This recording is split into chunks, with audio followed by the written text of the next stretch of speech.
भोलू, तितली, आओ आओ, कहाँ गए तुम लोग? आ जाओ।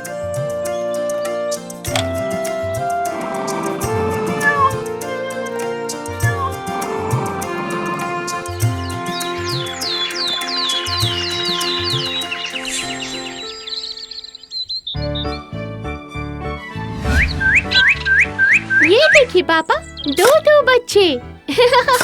देखिए देखिए। अरे अरे, आहा, तेरे बच्चे मैं नहीं लूंगी बाबा, थोड़ा देखने देना। लाई हूँ बाबा, लाई हूँ।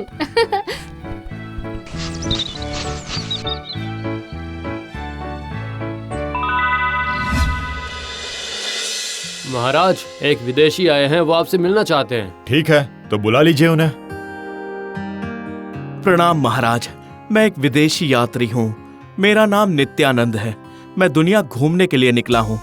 आपके राज्य की इतनी सुंदर शोभा, ऐसा प्राकृतिक वातावरण देखकर कुछ दिनों के लिए मेरा यहाँ रहने का मन हो रहा है। ठीक है, तो कहिए मैं आपके लिए क्या कर सकता हूँ। महाराज, इतनी सुंदर प्रकृति का आनंद उठाने के लिए मैं जंगल के अंदर ही रहना चाहता हूँ। वाह, बहुत बढ़िया। प्रकृति के लिए आपका ये प्यार देखकर मैं मुग्ध हो गया हूँ। जंगल के अंदर बूढ़े पेड़ के नीचे मैं आपके लिए एक कुटीर बनवा देता हूँ। आप जब तक चाहे वहाँ पर रह सकते हैं। बहुत बहुत धन्यवाद महाराज।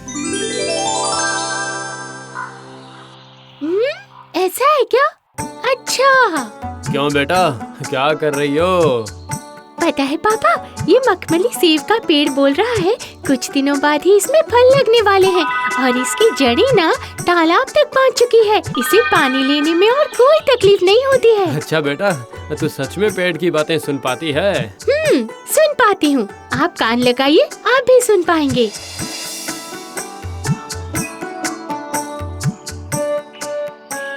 पता है पापा, सारे पशु पक्षियाँ उनके सुख दुख की सारी बातें मुझसे करते हैं। सच में? हाँ पापा।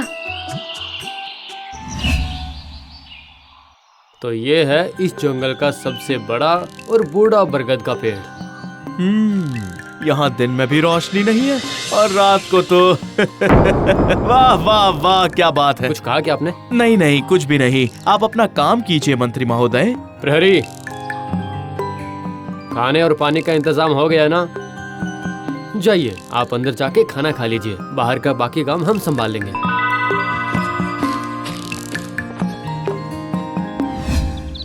कहाँ गए? आओ आओ आओ आओ आओ आओ। अरे ये क्या, तू अकेला क्यों आया? तेरे दोस्त कहाँ हैं?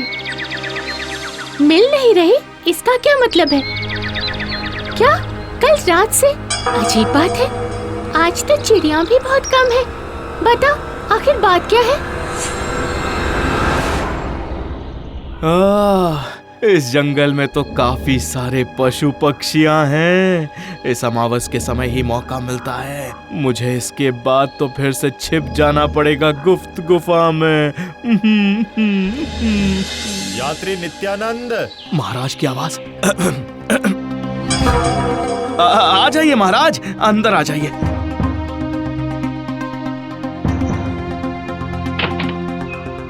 बाहर मत खड़े रहिए, अंदर आइए।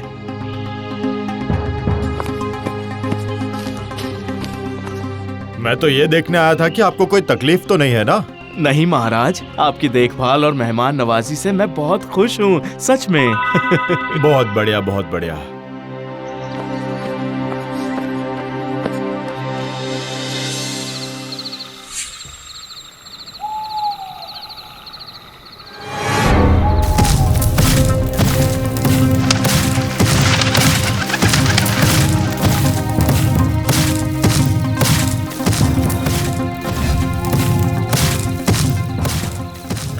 अपना सर अंदर कर, वो देख लेगा। लेकिन इस तरह से तो जंगल के सारे पशु पक्षी खत्म हो जाएंगे।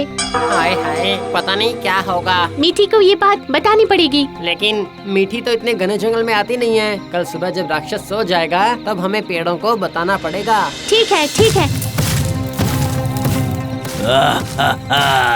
आज रात का खाना बहुत अच्छा होने वाला है।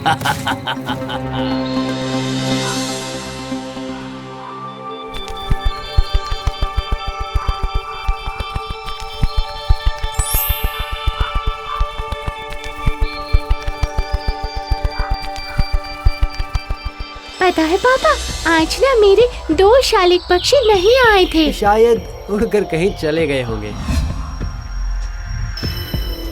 अरे ये क्या, बच्चे कहाँ गए?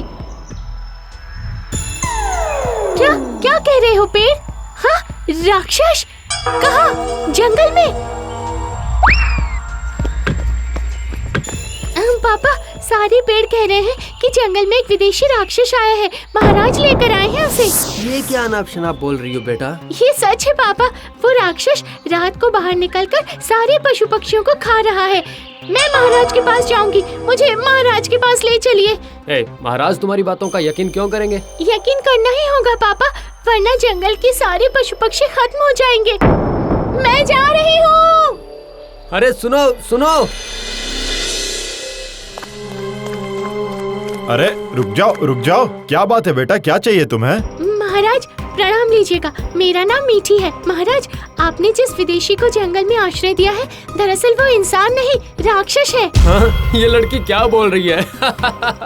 राक्षस? जी महाराज, वो हर रात जंगल के पशु पक्षियों को पकड़कर खा रहा है। ये क्या कह रही हो तुम? वो एक बंजारा यात्री है। प्रकृति के लिए उसका प्रेम देखकर ही मैंने उसे जंगल में रहने दिया है। वो ऐसा क्यों करेगा? तुम्हें कुछ गलत फहमी हुई है। नहीं महाराज नहीं, मुझे गलत फहमी नहीं हुई है। जंगल के पेड़ और पक्षी सबने मुझसे यही कहा। तुम पेड़ और पक्षियों की भाषा समझ सकती हो? जी महाराज, समझ सकती हूँ। तुम बहुत छोटी हो, इसलिए तुम्हें कुछ नहीं कह रहा, पर याद रखो वो इस राज्य का मेहमान है और मेहमान पर ऐसा आरोप नहीं लगाना चाहिए। प्रहरी इसे ले जाओ। ठीक है, मैं जा रही हूँ, लेकिन जिंदा रहते मैं उस जंगल का कोई नुकसान नहीं होने दूंगी, कभी भी नहीं।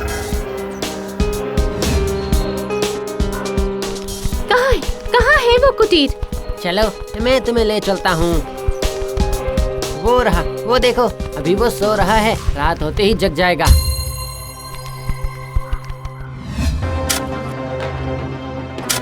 गड्ढा क्यों खोद रही हो? राक्षस इस गड्ढे में गिरेगा तो कभी उठ नहीं पाएगा।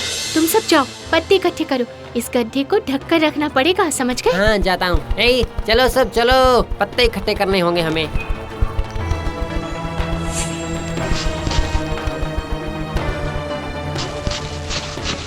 अब देखना राक्षस, तुम्हारा खेल खत्म। मैं चलती हूँ, तुम सब जगह देखकर छिप जाओ, समझे?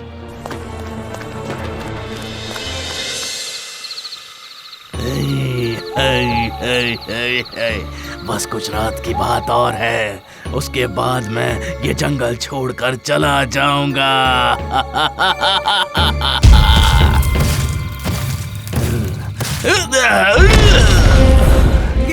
गिर गया। अरे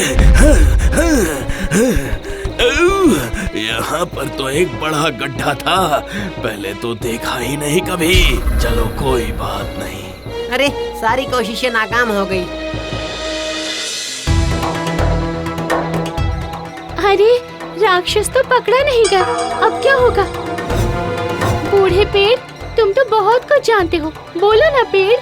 सुनो मिठी, ये राक्षस रोशनी से डरता है, इसीलिए दिन में वो सो जाता है। चांद की रोशनी बर्दाश्त नहीं कर पाता वो, इसीलिए तो हर महीने सिर्फ अमावस में ही शिकार करने निकलता है वो। अच्छा, मतलब इसे रोशनी में ही सबक सिखाना पड़ेगा, लेकिन कैसे कैसे कैसे?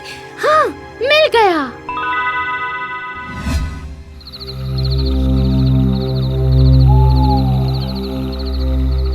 क्या बात है, मेरे हिसाब से तो आज पूर्णिमा होनी चाहिए थी, पर आज तो चांद निकला ही नहीं। तो फिर इस वक्त भी थोड़ा शिकार करके आता हूँ।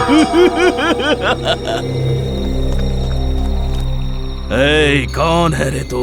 तुमने मेरे दोस्तों को मार डाला, तुम्हारी इतनी हिम्मत? इत्तू सी लड़की, तू तो बड़ी हिम्मत वाली है बच्ची।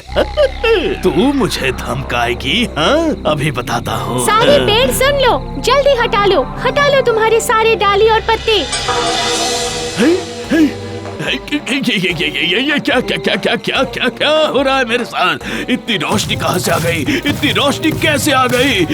मेरी आंखें जल गई मेरी आंखें जल गई।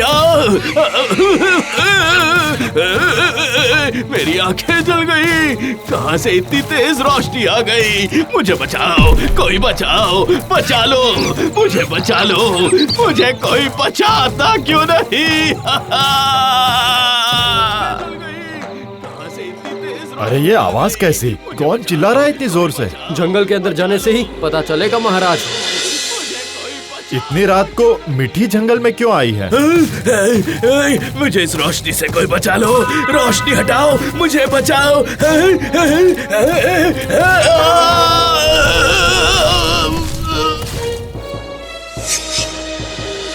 ये क्या? ये तो सच में राक्षस है। मीठी की बात तो सच निकली। मीठी बेटा, बेटा मीठी। मैं तो समझ ही नहीं पाया। मैंने सोचा ये सब तुम्हारा बचपना है। अच्छा हुआ तुम यहाँ थी। तुम्हारी वजह से ही जंगल के पशु पक्षी सुरक्षित हैं। मैं तुम्हें इनाम देने वाला हूँ बेटा। ये सब मेरे दोस्त हैं महाराज। मैं किसी भी हाल में किसी को इनका कोई नुकसान नहीं करने दूंगी।